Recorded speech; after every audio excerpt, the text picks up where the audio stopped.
Hello દોસ્તો, અહીંયા આપણે કોઈ બી એસેમ્બલી આઈસીને રિપ્લેસ કેવી રીતે કરવું એના વિશે શીખવા જઈ રહ્યા છીએ. તો વિડીયો ધ્યાનથી જોજો. તો અહીંયા મિત્રો આપણે નાની સી આઈસીને બોલ્ટ પર લગાવવું છે. ધ્યાનથી જોજો. તો એસેમ્બલી મશીનની મદદથી આપણે એને નાખીશું. તો સૌથી પહેલાં એસેમ્બલી મશીનને ચાલુ કરીને એના પર રાખીશું. વિડીયો નાનો છે પણ શીખવા માટે બેસ્ટ છે. આઈસીની જસ્ટ અહીંયા રાખવું અને ધીરે ધીરે આપણે ચાલો થોડું ઝૂમ કરીને તમને બતાવું. તો આ રીતે ધીરે ધીરે આઈસી પર હીટિંગ કરવું.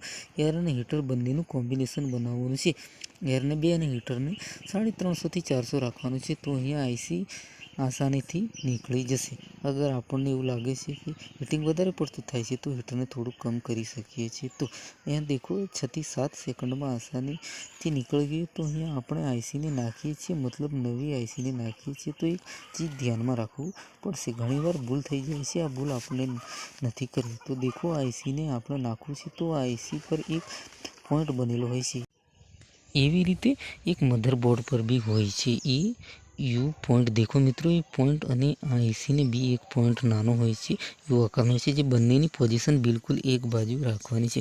અગર એ પોઈન્ટને બીજી બાજુ ઘુમાવીને રાખી દઈશું તો આઈસી ગલત જગ્યાએ લાગી જશે.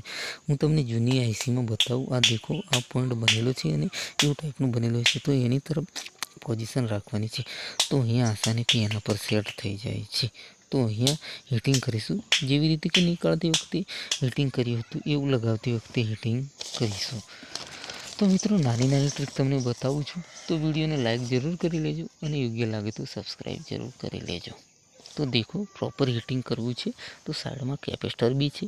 તો એમાં હીટિંગનું જેવું કે ફોકસ ના થવું જોઈએ, નહીં તો બીજા પાર્ટ્સ ડેમેજ થઈ શકે છે. તો મિત્રો, મેન ફોકસ છે જે આઈસીને આપણે બેસાડીએ છીએ, બસ હીટિંગનું ફોકસ એના પર હોવા જોઈએ. એ બાબતનું આપણે ખાસ ધ્યાન રાખવાનું છે. તો ગલત રીતે કરવાથી કેપેસિટર બી ફાટી શકે છે. જેમ કે અગલ બગલ કેપેસિટર બી લાગેલા હોય છે, એનું ધ્યાન બી રાખવાનું હોય છે. એ જો આઈસી તમે જોઈ રહ્યા છો એ ડીટીએસની મેમરી આઈસી છે. બાકી આ બંને રેમ પ્રોસેસર છે. તો જે આ મેન જો નાની આઈસી ચેન્જ કરી છે એ મેમરી આઈસી છે.